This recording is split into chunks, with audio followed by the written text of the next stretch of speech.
เจริญพรท่านสาธุชนทั้งหลาย รายการธรรมทานจากวัดพุทธปัญญา เมืองพอมโนารัฐแคลิฟอร์เนีย ประเทศสหรัฐอเมริกา มาพบกับท่านผู้ฟังท่านผู้ชม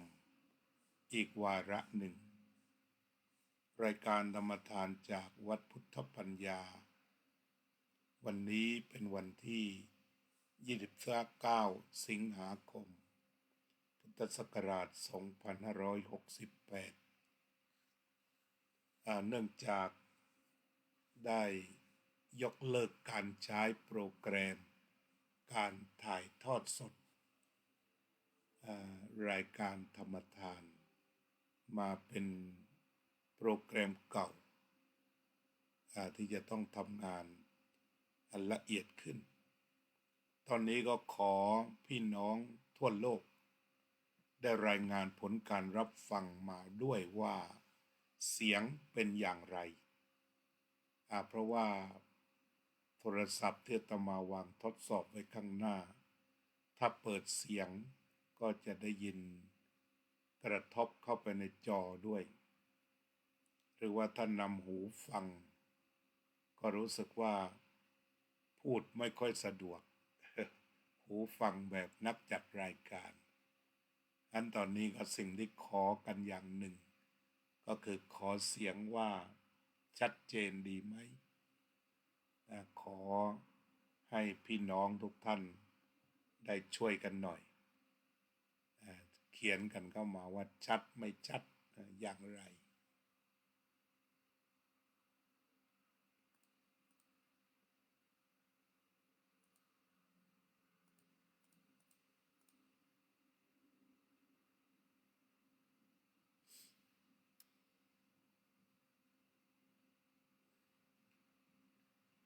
เสียงชัดเจนไหม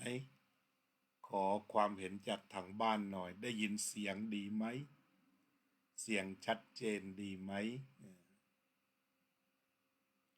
ถ้าได้ยินเสียงชัดเจนก็รายงานให้ทราบด้วยว่าชัดเจนโยมสุนิตวงศ์สุเทพชัดเจน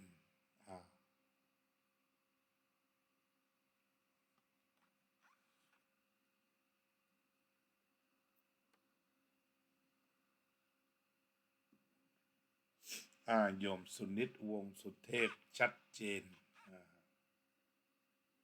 โยมรัตตินันชัดเจนไหมบอกกันด้วยนะโยมอุบลสวิตเซอร์แลนด์ชัดเจนโยมแค้นชัดเจนก็ถือว่าไปได้เนาะในวันนี้เราก็คงจะนำเรื่องการทำบุญแบบประหยัด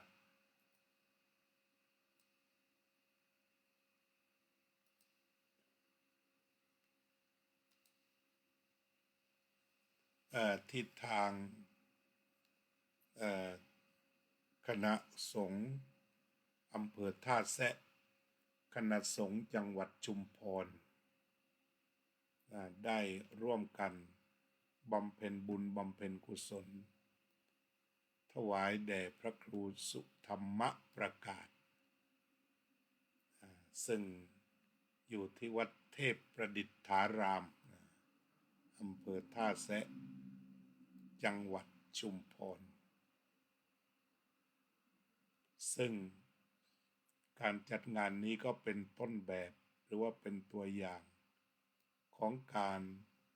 จัดงานพระสงฆ์แบบเรียบง่ายขอบคุณมากโยมโซเฟียว่าชัดเจนดีจึงได้นำเอาพินัยกรรมที่ท่านเขียนเอาไว้ก่อนตายแล้วก็แนวความคิดของท่านเกี่ยวกับเรื่องชีวิตมาเล่าให้ฟังการจัดงานศพที่น่าชื่นชมและบอกว่าเรียบง่ายนั้นก็คือการจัดงานโดยการ จัดเพียง3 คืนตามปกติการจัดงานศพของพระสงฆ์อันเป็นที่รักเคารพบูชาของประชาชนนั้นก็จะต้องใช้เวลานานบางที15 วันหรือ1 เดือนหรือ100 วันเพื่อที่จะให้บรรดาศิษยานุศิษย์ได้มากราบอย่างชื่นใจเนื่องจากพระครูสุธรรมประกาศหรือท่านอาจารย์ขาวแห่งวัดหนองเรือหรือวัดเทพประดิษฐารามอำเภอท่าแซะจังหวัดชุมพรนั้นท่านเป็นพระนักเผยแผ่พระพุทธศาสนาที่เผยแผ่ธรรมะปฏิบัติธรรมะประกาศธรรมะซึ่งเน้นตัวธรรมะแท้ๆไม่มีสิ่งใดเจือปนเมื่อท่านมีชีวิตอยู่จนอายุถึง86 ปีถึง66 พรรษาก็ถือได้ว่าเป็นพระมหาเถระที่ได้อุทิศชีวิตเพื่อพระพุทธศาสนาอย่างแท้จริงทีนี้ก่อนที่ท่านจะมรณภาพก็ได้เขียนเกี่ยวกับพินัยกรรมเอาไว้พินัยกรรมก็คือบอกว่าให้ทำศพอย่างไรส่วนใหญ่เวลาพระผู้ใหญ่มรณภาพนั้นเรื่องลำบากเรื่องหนึ่งก็คือว่าเรื่องของการจัดงานศพว่าจะทำอย่างไรถ้าขอให้พระสงฆ์องค์เจ้าผู้อยู่ข้างหลังจะปฏิบัติตามนั้นจะปฏิบัติตามได้อย่างไรท่านจึงได้มีพินัยกรรมเอาไว้ว่าจะต้องทำเพียง3 คืนพินัยกรรมว่าทำบุญเพียง3 คืนเท่านั้นและในการทำบุญ3 คืนนั้นก็มีพระมาแสดงธรรมทุกคืนส่วนการเก็บศพไว้เก็บเพียง10 ชั่วโมงนั่นก็คือได้จัดการเก็บศพหรือว่าฝังไว้เรียบร้อยแล้วในที่ที่ท่านเตรียมไว้นั่นก็คือความเป็นมาของการจัดงานศพตามที่ท่านได้สั่งไว้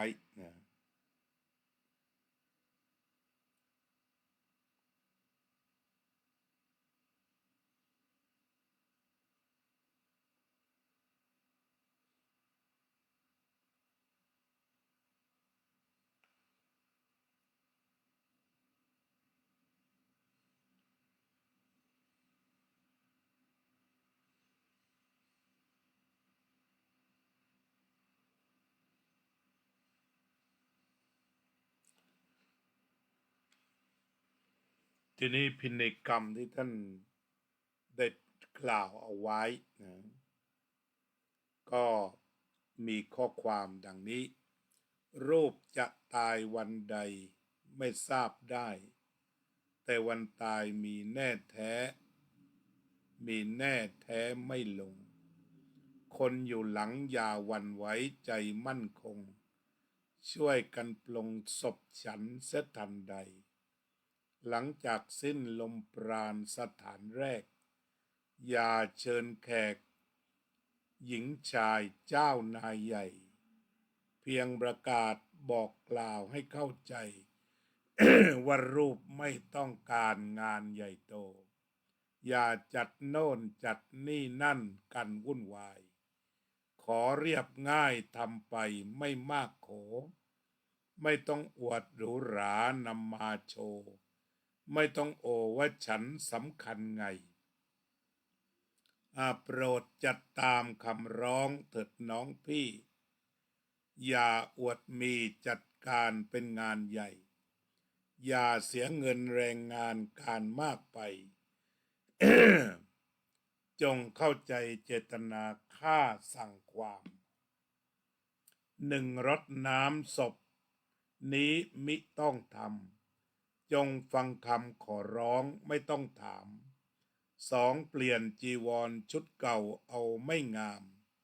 นี่คือความประสงค์จงรู้กัน 3. ไ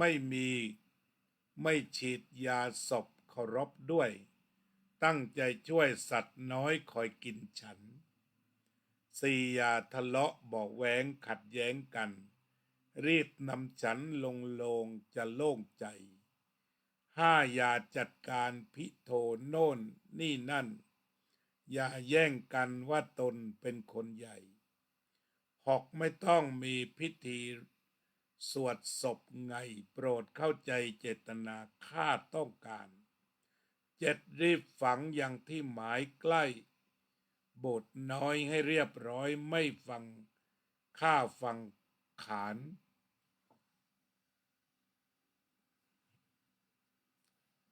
8. ขอพระแสดงธรรมที่ต้องการ 3. คืนผ่านไม่เพิ่มก็เพียงพอ 9. ขอพระเทศเจาะจงตรงไตรรัตน์ให้ประจักษ์ความจริงทุกสิ่งหนอ 10. นิมนต์ลูกเนน 8. ห้าพอ 8. หัวพอสวดพจน์พ่อหมดจดบทอนิจจาสามเณรมา8หัวพอ8รูปนะการทั้งสิ้นที่สั่งตั้งไว้นี้เพื่อน้องพี่พร้อมพรั่งไม่กังขาไม่ทุ่มเถียงเกี่ยวกันด้วยฉันทาโปรดนำพาคำขอรูปพอใจมอบหมายให้พระมหาปรีชาช่วยญาติโยมด้วยช่วยกันอย่าหวั่นไหวอย่าอาศัยกายเน่าจงเข้าใจโปรดจัดไปตามขออย่ารอรีอย่าจัดเพิ่มนี่นั่นกันวุ่นวายจัดเรียบง่ายน่าชมสมศักดิ์ศรีเราเป็นพระสละพรหมจากโลกีสลับรากจากโลกีจัดพิธีเรียบง่ายใช่พระจนอย่ากังวลสนใจใครจะว่าเขานินทาอย่างไรอย่าไปสนขอร้องว่าจัดให้แบบจนแสนสุขล้นลาลับหลับสบายอันนี้ก็เป็นเรื่องกลอนอันในความเป็นจริงผู้ที่ใกล้ชิดผู้เขียนกลอนอธิบายให้ฟังว่าพินัยกรรมอันนี้ที่เขียนเป็นกลอนไว้ผู้เขียนก็คือหลวงพ่อพระธรรมโกษาจารย์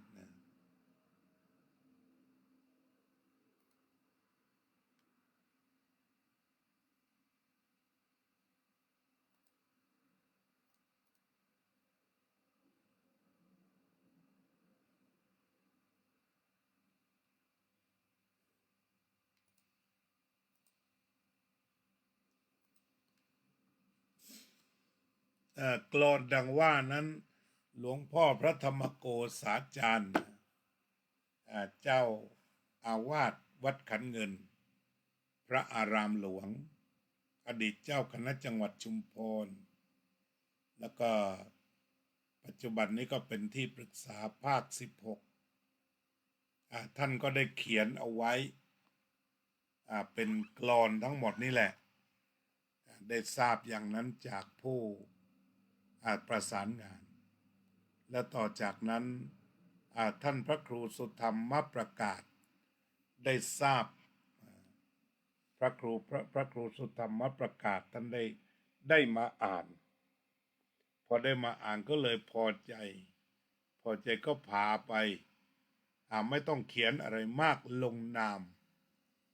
เพียงแต่เอากลอนนี้ไปเขียนเสร็จก็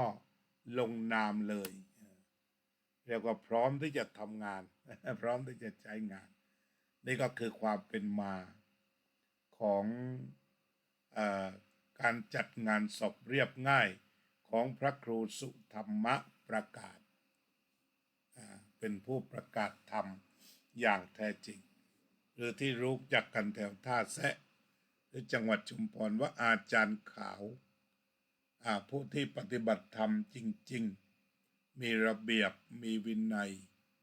วัดต้องสะอาดสะอ้านเหมือนกันนี่ก็คือต้นแบบทีนี้โดยปกติพินัยกรรมชุดนี้มีผู้ส่งมาให้อาตมาแล้วก็ได้อธิบายว่าเอาออกได้เลยเพราะว่าได้เปิดแล้วเปิดพิมพ์ลงไปในหนังสือผู้เขียนแล้วก็ผู้มีเจตนาซึ่งปัจจุบันนี้ก็ท่านยังไม่มรณภาพท่านเขียนไว้หลายปีแล้วด้วยคือเป็นผู้ที่ไม่ประมาทท่านเป็นพระที่เพียบพร้อมมากเป็นบริยนธรรม9 ประโยคเป็นเจ้าคณะจังหวัดชุมพรอดีตเจ้าคณะจังหวัดชุมพรแล้วก็เป็นปริญญาเอกสาขาบาลีแล้วก็ปัจจุบันนี้ก็เป็นที่ปรึกษาคณะสงฆ์ภาค16ก็ถือว่าเป็นผู้ที่เป็นนักปราชญ์ด้วยเป็นนักปกครองด้วยเป็นนักบริหารด้วยอยู่วัดขันเงินอำเภอหลังสวนจังหวัดชุมพรอายุก็รู้สึกจะ87หรือ88น่าจะแก่กว่าพระครูธรรมประกาศหรือประมาณนั้นหรือ86นี่ก็ไม่แน่ใจถ้าใครแน่ใจช่วยเขียนด้วยว่าหลวงพ่อพระธรรมโกษาจารย์อายุเท่าไหร่ที่ท่านก็มีปฏิปทามีโลงวางไว้ท่านก็จำวัดบนโลงนั้นใช้ฝาโลงปิดแล้วก็จำวัดอยู่บนฝาโลงเป็นการเรียกว่าให้ใกล้ชิดกับความตายดังที่พระอรหันต์ทั้งหลายท่านได้ปฏิบัติกันเรียกว่าทุกคำข้าวทุกลมหายใจนึกถึงความตายอันนี้ของพระสัมมาสัมพุทธเจ้าเป็นอย่างนั้นทีนี้ท่านก็เป็นผู้ปฏิบัติอย่างเคร่งครัดเช่นเดียวกันก็ได้เขียนกลอนสั่งเอาไว้อย่างดีเนื่องจากท่านเป็นนักกวีใหญ่เราก็มาลองดูอีกครั้งหนึ่งนะอ่านไปรูปจะตายวันไหนวันใดไม่ทราบได้แต่วันตายมีแน่แท้ไม่หลงอันนี้ก็เป็นธรรมะโดยทั่วไปว่าทุกคนไม่รู้ว่าจะตายวันไหนแต่ความตายมีแน่นอนคนอยู่หลังอย่าหวั่นไหวใจมั่นคงช่วยกันปลงศพฉันเสียทันใดคำว่าปลงศพฉันเสียทันใดรู้สึกมีคำอธิบายบางแห่งว่าให้ฝังภายใน24 ชั่วโมงเพราะว่าเตรียมหลุมเอาไว้เรียบร้อยแล้วเพราะฉะนั้นให้ใจมั่นคงไม่หวั่นไหวคือให้ทราบว่าความตายต้องมาถึงแน่อย่าเศร้าโศกอย่าเสียใจอย่าอาลัยอย่าอาวรณ์ให้ฝังเสียภายในวันเดียวหลังจากสิ้นลมปราณสถานแรกอย่าเชิญแขกหญิงชายเจ้านายใหญ่นี่เรียกว่าท่านมีความตั้งใจไม่ต้องไปเชิญเจ้าใหญ่นายโตหรือว่าแขกผู้มีเกียรติอะไรทั้งหลายอย่าเชิญอันนี้ในงานศพของท่านอาจารย์ขาวก็บอกไม่ต้องเชิญแต่ว่ามาเองได้ คือเรียกว่าบรรดาพระที่วัดไม่ต้องทำหนังสือเชิญผู้ว่าไม่ต้องทำหนังสือเชิญนายกหรือใดๆมาในงานศพถ้าจะมาก็มาเองได้ตรงนี้ก็ไม่ห้ามไว้นั้นก็แสดงถึงว่าความป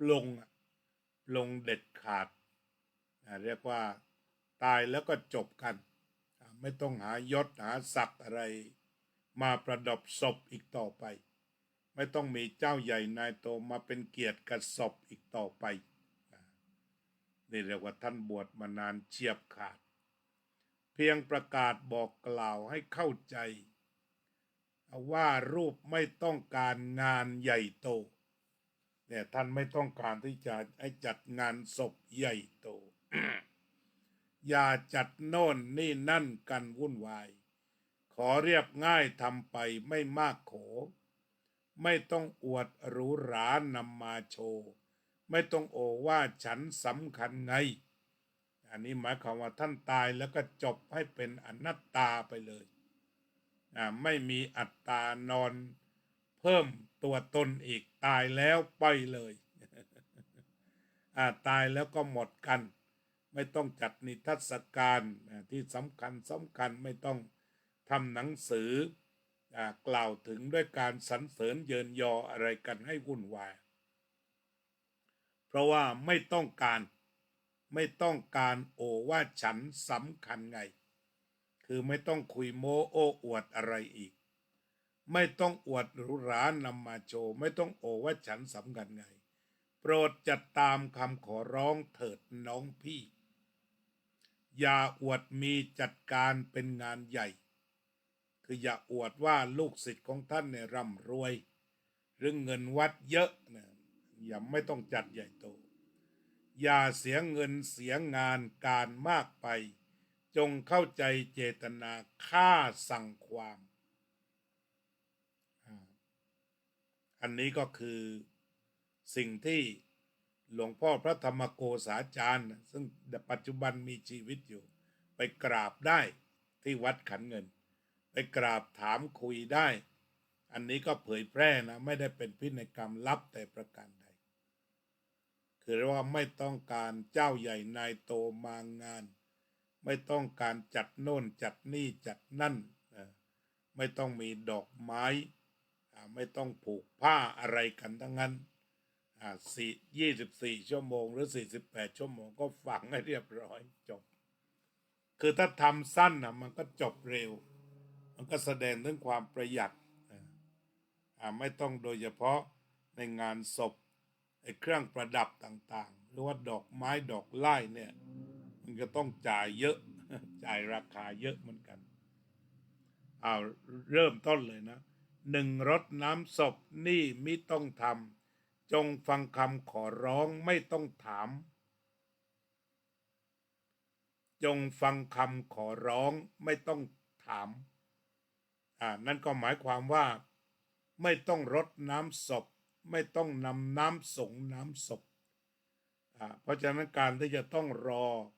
ก่อนที่จะลงโลงไม่ต้องใส่ศพไม่ต้องรดน้ำไม่ว่าจะเป็นการรดน้ำแบบใดจะเป็นประชาชนหรือคณะสงฆ์ก็ตัดพิธีส่งน้ำศพไป2เปลี่ยนจีวรชุดเก่าเอาไม่งามนี่คือความประสงค์จงรู้กันความหมายของหลวงพ่อพระธรรมโกษาจารย์เจ้าของบทกลอนที่ท่านเขียนเอาไว้คือท่านเป็นคนพระที่ยอดเยี่ยมคือท่านเก็บจีวรตั้งแต่วันแรกที่ท่านบวชเหมือนกับรู้ว่าจะบวชตลอดชีวิตแล้วก็เอาผืนนั้นแหละมันจะเก่าแก่ขนาดไหนประมาณสักร่วม60 กว่าปีรู้สึกว่าจะไม่ต่ำกว่า60 พรรษาเหมือนกันหลวงพ่อพระธรรมโกษาจารย์เนี่ยนั่นแหละแต่จีวรนั้นท่านเก็บไว้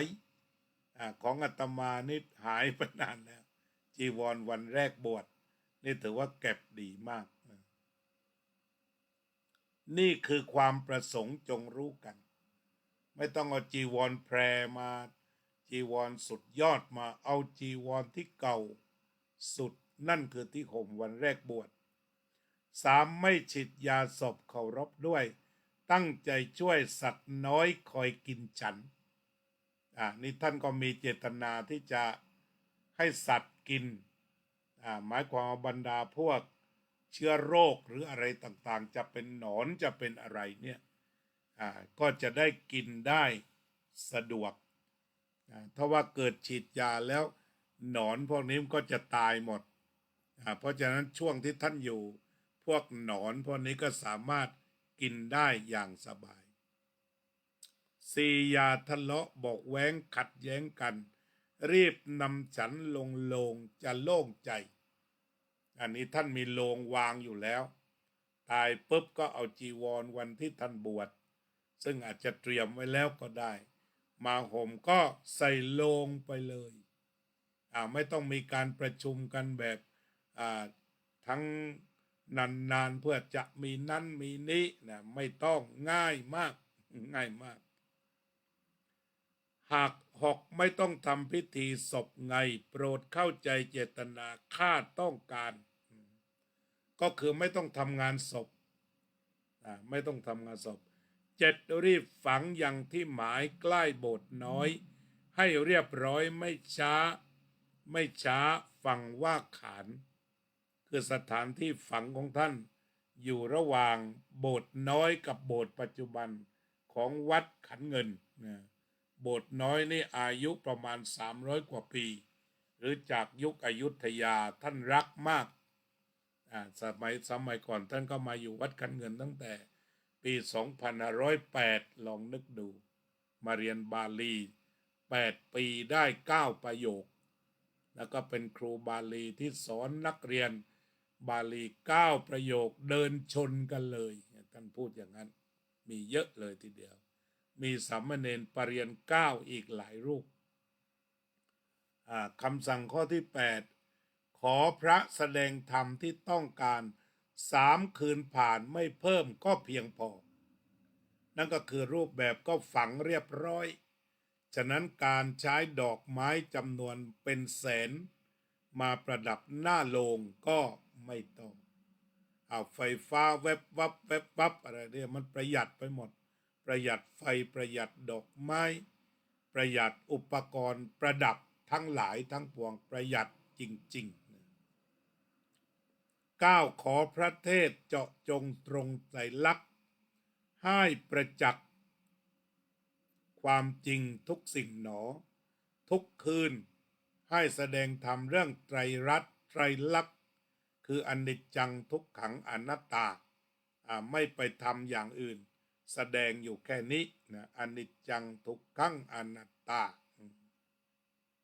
10นิมนต์ลูกเนนมา8-5พอสวดพจน์พ่อหมดจดบทอนิจจาก็คือตอนนั้นตอนที่ท่านสั่งอายุท่าน85แล้วตอนนี้ก็จะใกล้90แล้วทีเนี่ยคือเท่าอายุนี่วันที่ท่านเขียนกลอนนะ85ก็ขอนิมนต์ลูกเนนทั้งหมดอันนี้ก็เรียกว่าการที่นิมนต์ลูกเนนมาบวชมาสวดนั้นจุดประสงค์ก็คือ1ให้ลูกเนนมีปัจจัยได้ใช้จ่ายเพราะว่างานใหญ่ๆแบบนี้พระผู้ใหญ่ส่วนใหญ่ก็จะเอาพระสงฆ์ทรงสมณศักดิ์แต่นี้นิมนต์สามเณรมาสวดหมดจดบทอนิจจาก็คือนำมาชักอนิจจาวัตสังขาราอุปาตวยธรรมิโนอุปชิตตวานิรุชันติเตสังบูปสโมสุโขอย่าจัดเพิ่มนี่นั่นกันวุ่นวายจัดเรียบง่ายน่าชมสมศักดิ์ศรีเราเป็นพระสลับรากจากโลกีจัดพิธีเรียบง่ายใช่พระจนอย่ากังวลสนใจใครเขาว่าเขานินทาอย่างไรอย่าไปสนขอร้องว่าจัดแบบจน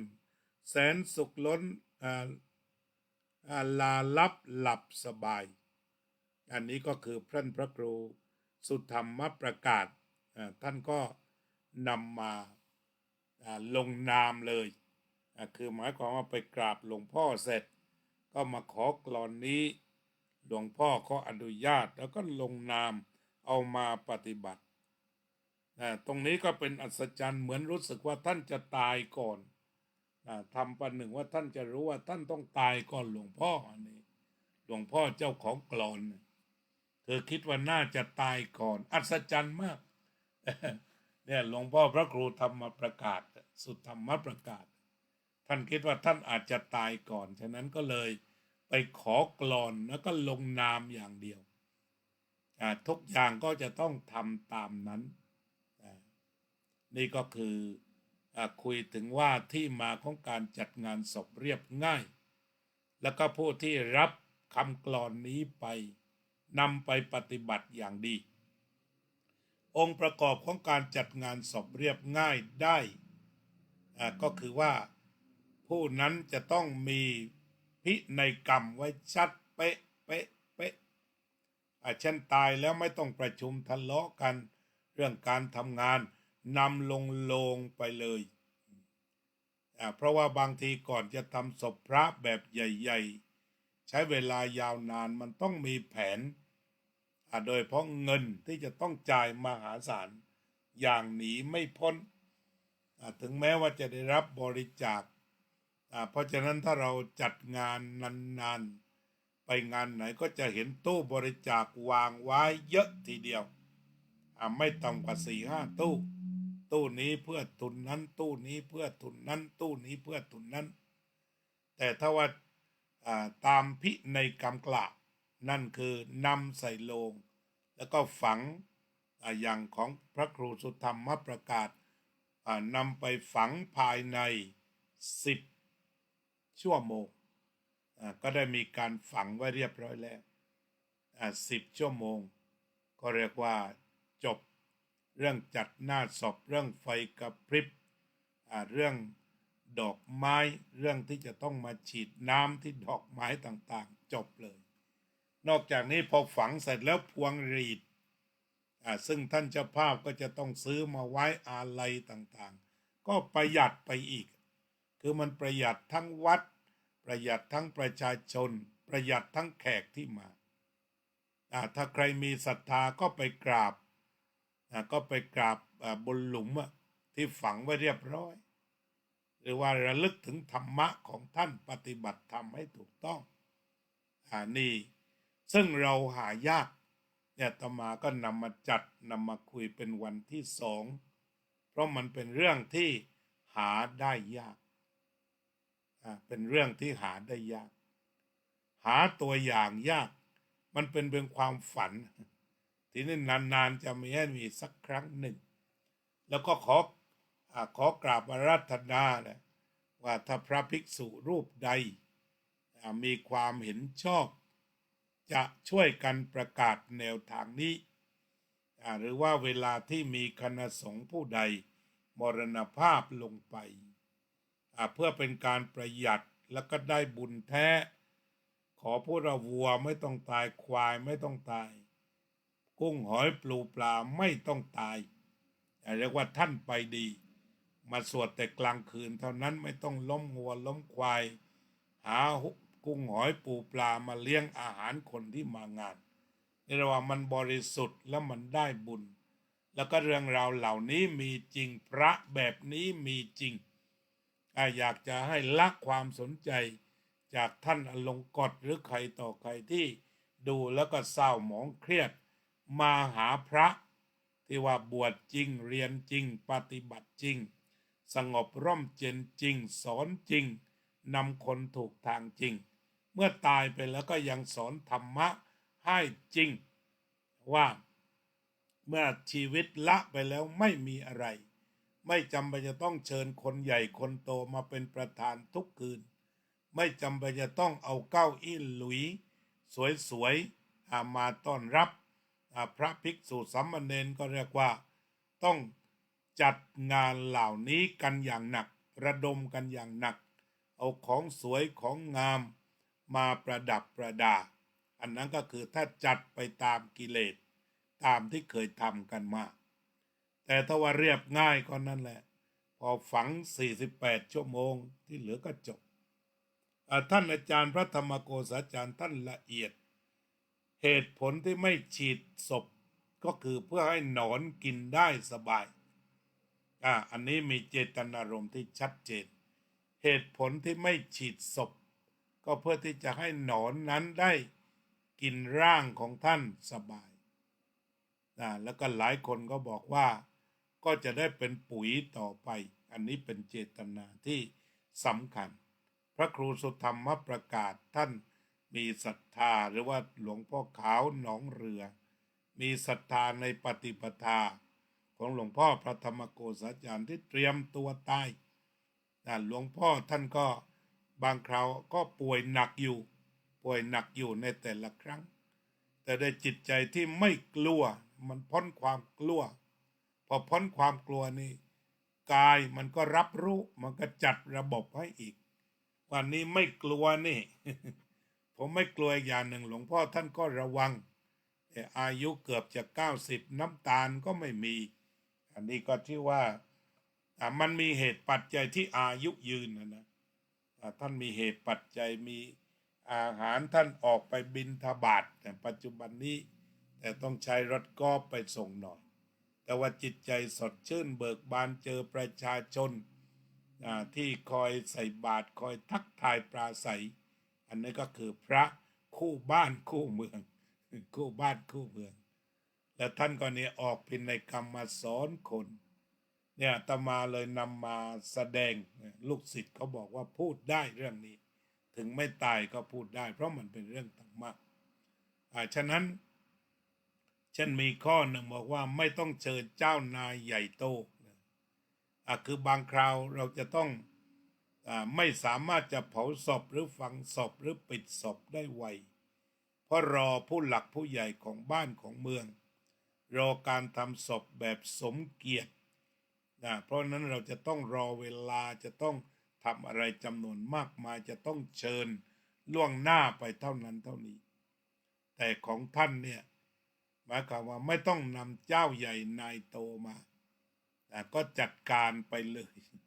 ใส่โลงฝังให้เรียบร้อยทีนี้ส่วนใหญ่อีกประเด็นหนึ่งบางคราวเวลาพระผู้ใหญ่มรณภาพก็จะนิมนต์พระที่มีเกียรติมียศสูงมาเป็นผู้สวดนั่นก็เคยสดับรับฟังในบางแห่งที่เคยไปเขาบอกว่าองค์สวดนั้นองค์ละ50,000ทีเดียวถ้า4 องค์ก็40,000 8 องค์ก็8 5 40 4 แสนแหละนี่เวลาสวดเนี่ยฟังแล้วขนลุกขนพองถามว่ามันจริงเหรอเขาว่าจริง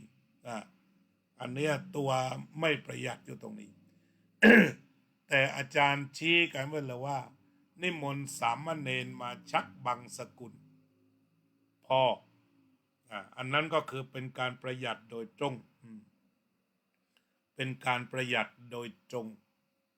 โดยชนิดที่เรียกว่าสามเณรสวดก็แล้วแต่จะถวายท่าน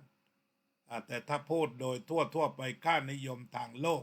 ก็คือคงจะถวายสามเณรน้อยกว่าถวายท่านเจ้าคุณเพราะฉะนั้นการทำศพแบบประหยัดของพระที่พระเดชพระคุณพระธรรมโกษาจารย์เจ้าวาดวัดขันเงินพระอารามหลวงอำเภอหลังสวนจังหวัดชุมพรท่านออกแบบไว้คือมันจะต้องดูทั้งระบบเช่นโลงนี่ไม่ต้องไปซื้อใหม่ท่านเตรียมโลงไว้เรียบร้อยรู้สึกจะเป็นโลงไม้เตรียมแล้วเพราะฉะนั้นไม่สิ้นเปลืองเกี่ยวกับไฟฟ้าที่จะมาเสียบโลงรักษาศพเนี่ยตรงนี้เราไปตั้งแต่ระบบโลงก่อนท่านก็ทำโลงมานอนไปพลางๆก่อนแล้วนอนอยู่บนฝาโลงว่างั้นนะท่านก็นอนอันนี้โลงเนี่ยตรงนี้ถ้าเป็นโลงไม้ก็จะประหยัดทันทีแล้วก็ต่อไปก็ใส่ลงไปก็คือเก็บศพทันทีโลงไม้ที่ทำไว้ก็พาไปฝังในที่ที่เตรียมไว้เรียบร้อยแล้วไม่ฉีดยาไม่ฉีดยาก็ประหยัดเพราะยาฉีดศพมันก็ต้องจ่ายเงินเหมือนกันแล้วท่านก็แผ่เมตตาให้บรรดาหนอนต่างๆที่จะมากินศพของท่านนี่แสดงว่าท่านลึกมากต่อความเมตตานี่ก็คือเรื่องที่มีความสำคัญในประเด็น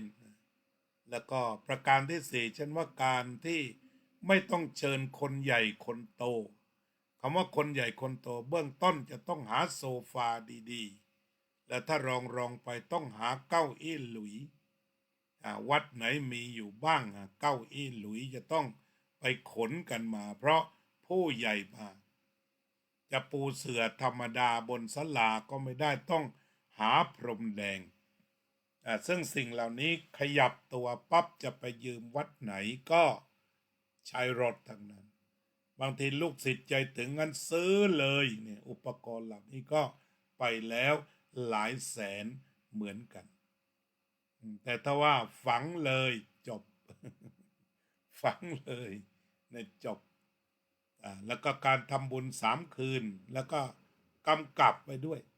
การที่ท่านกำกับก็เป็นอย่างนี้ว่าถ้าปล่อยให้ลูกศิษย์คิดเองก็จะคิดว่าอาจารย์มรณภาพทั้งทีต้องเชิญผู้มีเกียรติที่ใหญ่ที่สุดในบ้านในเมืองมางานศพของท่านให้ได้นี่คือค่านิยมโลกแต่ถ้าเป็นค่านิยมฝ่ายพระตายแล้วก็ไม่ต้องเชิญผู้ใหญ่มาเป็นเกียรติอีกหรือมีอันหนึ่งท่านบอกว่าไม่ต้องเอาประวัติของท่านไปโชว์หรือไปแสดงแต่ว่าลูกศิษย์ของท่านวัยก็เคยนำแสดงนิทรรศการทั้งท่านเป็นนี่แหละดีเพราะฉะนั้นเราจะยกย่องผลงานใครก็ควรยกย่องกันเป็นไม่ต้องเสียเวลาไปยกย่องตอนตาย ที่เขาบอกว่า จะต้องอ่านประวัติกันเขาถามว่าทำไมจึงต้องอ่านแต่ประวัติดีๆก่อนจะเผาคนตอบเขาก็บอกว่าถ้าอ่านทั้งหมดรวมไม่ดีด้วยไม่ต้องเผา จึงจะต้องอ่านสั้นๆเพื่อที่จะได้เผาเพราะฉะนั้นการทำศพแบบเรียบง่ายจึงมีความจำเป็นที่จะต้องมีการเขียนพินัยกรรมบอกไว้แล้วก็ต่อจากนั้นผู้ปฏิบัติก็ปฏิบัติตามนั้นเราก็จะได้การจัดงานศพแบบเรียบง่ายตามเจตนาประสงค์ที่บวชมาเพื่อการหมดตัวตนเมื่อตายแล้วจะเอาเกียรติเอายศเอาศักดิ์เอาอะไรกันอีกยศได้ลาภหาบไปไม่ได้แน่คงเหลือแต่ต้นทุนบุญกุศลทิ้งสมบัติทั้งหลายให้ปวงชนร่างของตนเขายังเอาไปเผาไฟเมื่อคำนึงถึงตรงนี้แล้วการที่หลวงพ่อพระธรรมโกษาจารย์ได้ออกแบบการทำบุญงานศพของพระที่บวชกันมานานๆก็เป็นการอธิบายถึงหลักการวิธีการปฏิบัติการถูกต้องทุกประการทีนี้อย่างของหลวงพ่อพระครูสุธรรมประกาศก็คือว่าหลวงพ่อพระธรรมโกษาจารย์ออกแบบผู้ออกแบบยังไม่ได้ใช้ก่อนคนอื่นหลวงพ่อท่านเอาไปใช้ก่อนอาจารย์ขาวเอาไปก่อนพูดตามสำนวนพระชุมพรเสือขาวคาบเอาไปก่อน เพราะฉะนั้นก็ขอขอบคุณศิษยานุศิษย์หลวงพ่อพระครูธรรมประกาศของทางจังหวัดชุมพรคณะสงฆ์ทุกรูปที่มีความพร้อมเพรียงผลักดันการจัดงานศพนี้ที่อำเภอท่าแซะให้เป็นไปดีแล้วก็ถ้าเป็นไปได้คณะสงฆ์ท่าแซะที่มีเรื่องดีๆมีความสมัครสมานสามัคคีดีๆก็ลองทำตัวนี้ให้เป็นประเพณีของการมรณภาพของพระถ้าพระมรณภาพก็ทำกันในรูปแบบนี้มันก็จะเป็นตัวอย่างทั้งภาคธรรมะภาคปฏิบัติประโยชน์ประหยัดสุดตามหลักของพระพุทธศาสนาและตายอย่างจนที่ท่านเขียนเอาไว้อยากให้ลาโลกนี้ไปอย่างจนก็คือเมื่อมานี่ก็ไม่ได้เอาอะไรนะเมื่อเจ้ามามีอะไรมาด้วยเจ้าจะเอาแต่สุขสนุกจะไหนเมื่อเจ้ามาตัวเปล่าเจ้าก็ไปเจ้าจะเอาอะไรเจ้าก็ไปตัวเปล่าเหมือนเจ้ามาอันนี้ก็คือลักษณะที่หลวงพ่อท่านได้เขียนว่าอยากไปแบบจนจริงๆพระตอนมาก็จนอยู่ก็จนไปก็จนถ้าจนได้ทั้งสามการก็จะเข้าถึงความเป็นพระแท้ที่ไม่มีปัญหาแต่ประการใดนั่นก็คือวิถีชีวิตของพุทธบุตรหรือเรียกว่าทหารเอกของพระพุทธเจ้าที่ได้ทอดร่างลงไปในพระธรรมวินัยถวายพระรัตนตรัยท่านก็เป็นพระอีกรูปหนึ่งที่ประสบความสำเร็จในการมอบกายถวายชีวิตแด่พระรัตนตรัย อันเป็นการถวายที่สูงสุดวันนี้อาตมาก็ได้กล่าวถึงพระผู้ที่อุทิศตนเพื่อการศึกษาเพื่อการปฏิบัติอย่างยิ่งแล้วก็จากไปด้วยดีเรียกว่าเป็นครูอย่างยิ่ง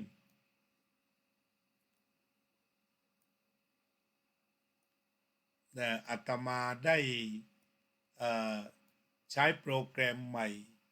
อาจจะมีการถามแบบขาดตกบกพร่องเวลาที่กล่าวถึงนะไปบ้างก็ต้องขออภัย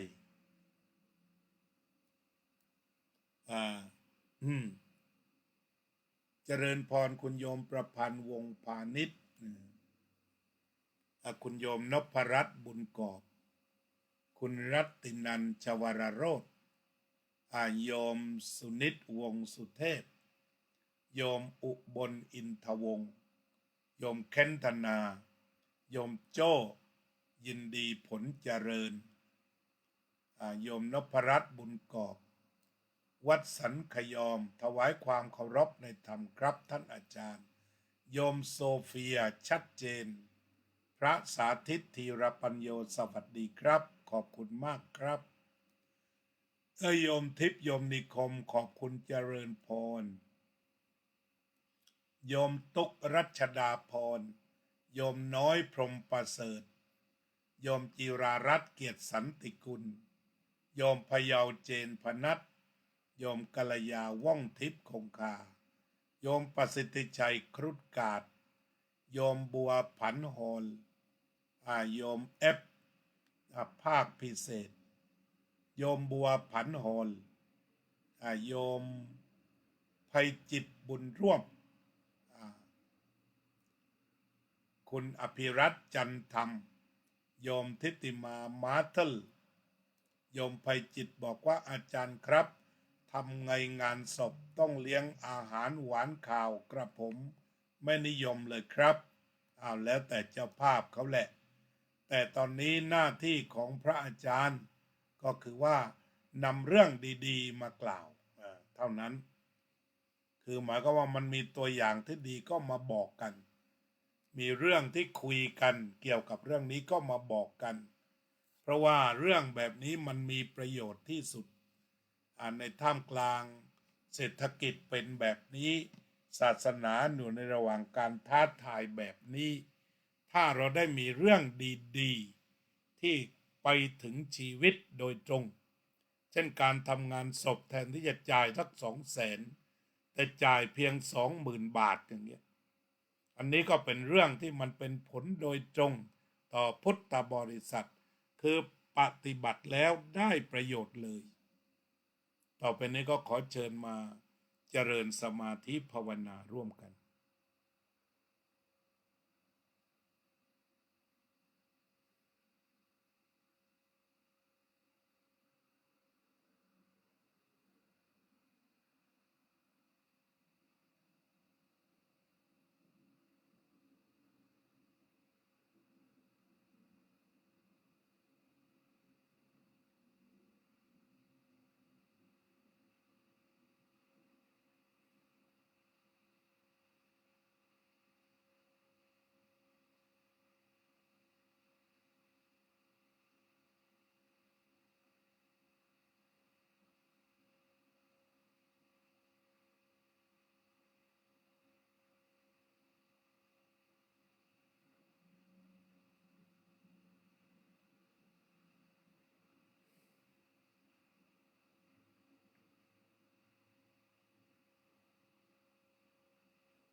สัพเพ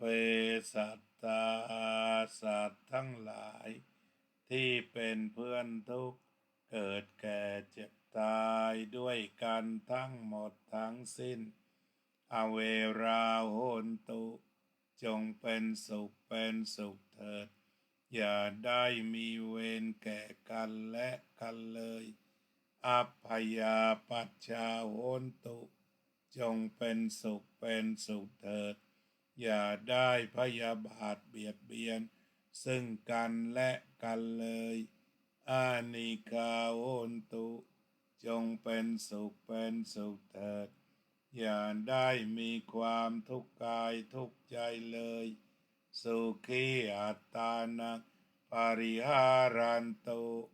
จงมีความสุขกายสุขใจรักษาตนให้พ้นจากทุกภัยทั้งสิ้นเถิด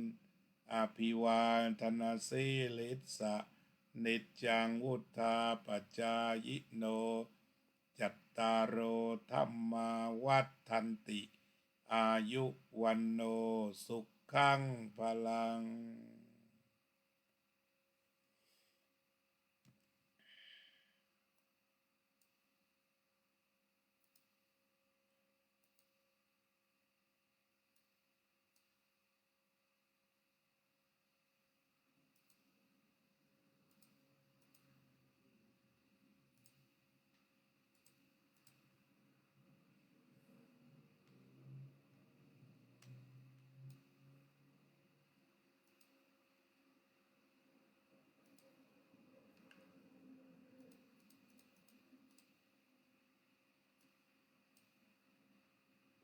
เจริญพรโยมกัลยาว่องทิพย์คงคาร่วมภาวนาโยมโจ้ร่วมภาวนา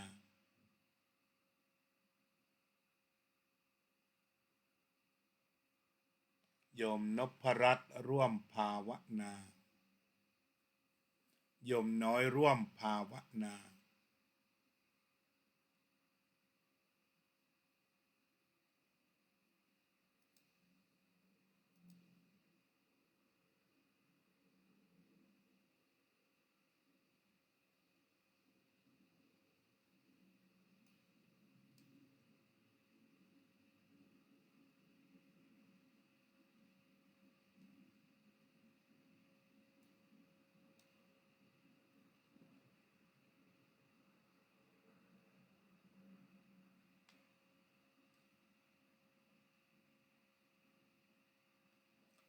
สำหรับรายการธรรมทานจากวัดพุทธปัญญาวันนี้ก็คงจะต้องจากท่านสาธุชนไปก่อนขอญาติโยมทั้งหลายอยู่เย็นเป็นสุขอยู่สุขเย็นใจทุกทิพย์ภาราตรีเทิน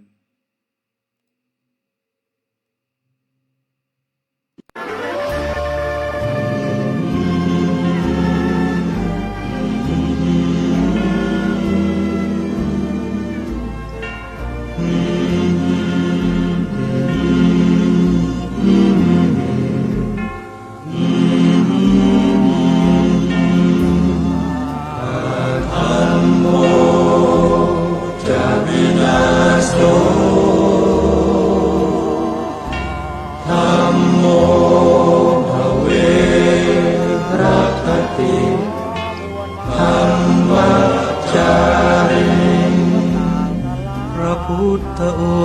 งค์ท่านทรงตรัสรู้เป็นสัพพัญญูตรัสสอนความจริงว่าธรรมะย่อมชนะทุกสิ่งเป็นที่พึงพิงแก่ผู้ประพฤติชอบธรรมธัมโมจะวินาโสธัมโมภเวรัคติธัมมัจจาริ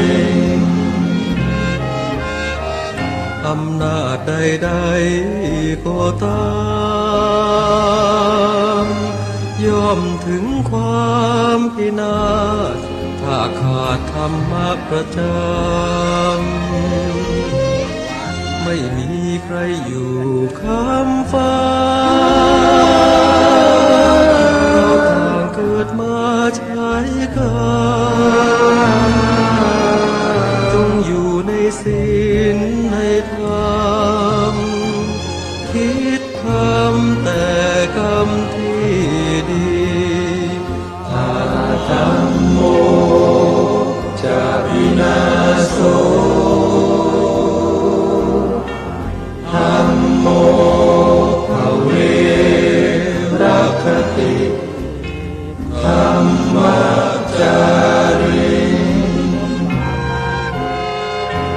ส่องสว่างสู่ทางสุขสี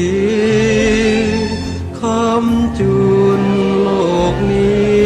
นิรันดร์ธรรมโมจะวินาโสธรรมโมภเวรคติธรรม